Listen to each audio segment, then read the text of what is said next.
Welcome back, episode 38. And Saturday, you know, it's my day for being in the shed. As you can see, I'm not. We're out wheeling, local track called Dome Valley, and going good so far, going really good until one of the PTOs blew. Then his electric got all tangled up, so he's stuck where he is. Lee's just cut out of the track after he fixed his broken steering arm. And yeah, now he's head down the hill to fix Rog. Now we got to get the rest of the trucks through, but good day. And I will get into the shed tomorrow. So you guys enjoy a bit of this footage, and we'll jump straight into the shed.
Right, back in the shed.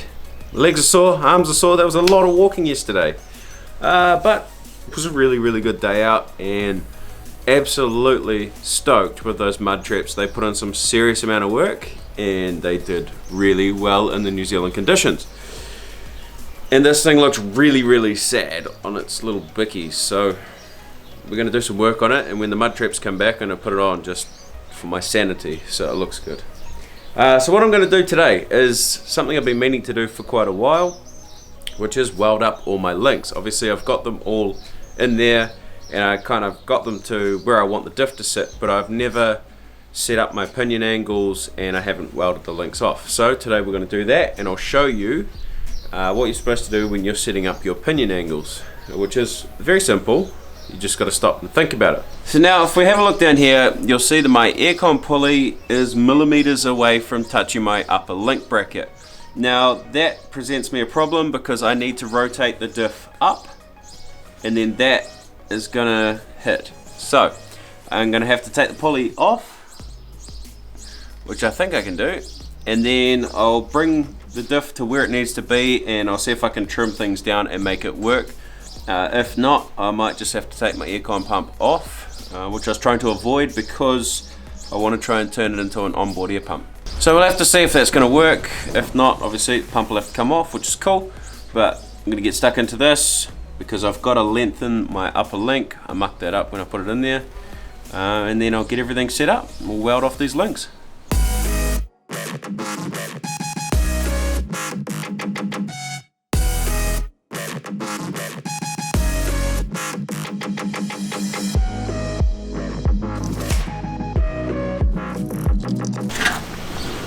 So when you're setting up your pinion angles, a common mistake or an easy mistake to make is people often set your flanges, they'll try and aim them at each other. And if you could get them dead perfect, well that's great, but a lot of the time your gearbox will be sitting in a completely different plane to where you can get your pinion angle at. So the best way to set it up is to set them in parallel. That way your universal joint on your drive shaft is going to spin at the correct angle and everything's going to work much better in sync.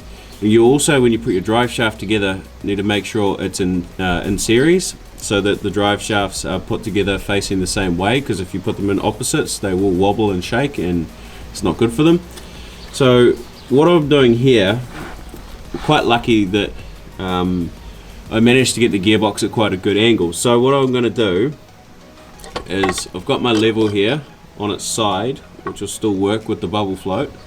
So if I put it on the bottom flange there and the top flange on my pinion, then all I need to do is figure out, okay, it's not quite right, so I need to lift this up a little bit until the bubble's in the middle, and then we're going to be pretty much parallel. Then I can figure out and remeasure my top link, remake that, and then we're good to go. Everything's going to work nicely. Now when we do the rear end, same thing, put them in parallel. And the rear actually came out pretty good. It doesn't need much adjusting whatsoever. So I'm happy with that. I just want to get this front right, try and take as much stress out of the drive line as possible, and it'll make the parts last a lot longer too. So we'll carry on.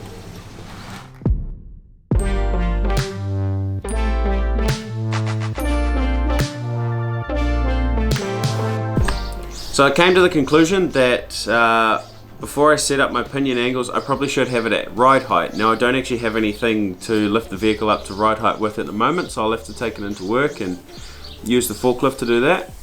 So I'm going to have to do that another day, but the reason for me needing to set it up at ride height is you want everything in parallel, but obviously as your diff drops out, the angle's going to change, and same for when it goes up. It's not going to change much, but the vehicle's going to spend most of its time at ride height. So it's best to set it up at ride height, so when you're driving along, everything is working how it should, and then the angle will slightly change as the diff drops out. So if I set it up at full bump like that, then at ride height the diff's going to sit on a funny angle, and then when the diff drops out, it's going to be way too much of an angle, and it could either bind the drive shaft or just give it premature wear on the universal joints, which I don't really want to do. So that's a job for another day, unfortunately. What I'm going to do is sit down. I've been trying to plan out my electrical layout and the things that I need to put in for the electric, so I'm going to continue on with that. I'll give you a quick rundown on what I'm thinking at the moment, just so you guys have got an idea what's going on. But this, unfortunately, and I do apologize, but this will be the last tight squeeze build vlog, probably for at least 3 weeks, if not 4. So we will try and film some stuff. We're flying out next Sunday to King of the Hammers in Johnson Valley, California, and I'm really looking forward to that. That's going to be an epic time. The best place to follow us, we will try our best. I don't know if there's any reception out there or anything. We'll try our best to update Snapchat and Instagram. So, in cab, haven't got a lot of space, but we do have quite a few things that need to go in here. As you guys saw ages ago, I made this. This was going to be my winch control, so you turn it on, winch in, winch out. Now this was from a 240 volt system. Obviously the truck's 12 volts, so apparently I can't use it because it's AC, the truck's DC, and it's going to cause some issues potentially. So, going to have to scrap that. I'll keep the voltage gauge because that's handy.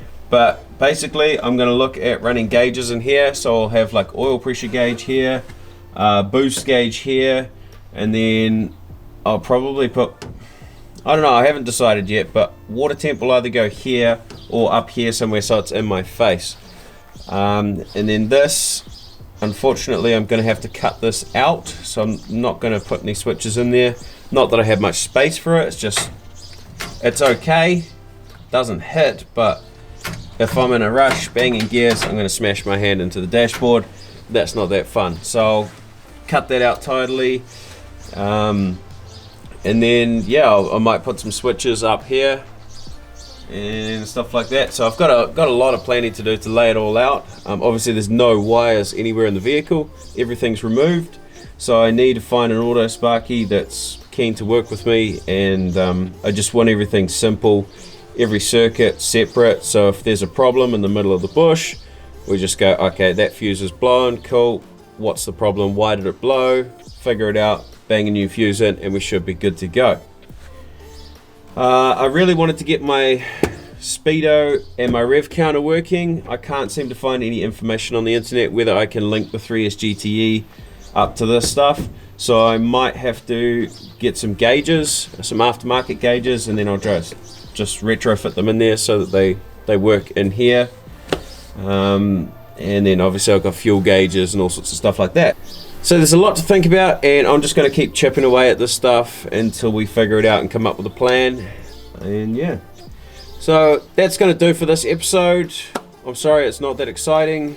I'm just running out of time to get stuck into things, and I was hoping to get the links done, but you know, lucky I didn't, because it would have been a mistake.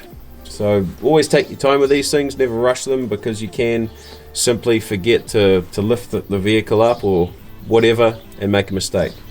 So we'll see you guys probably in 3 or 4 weeks. Thank you for watching once again. The comments are awesome, you guys are cool, and we'll do our best to get some content for you guys. We may have a surprise for you shortly with an update for our King of the Hammers trip, so keep an eye out on our channels, and we'll see you guys when we get back.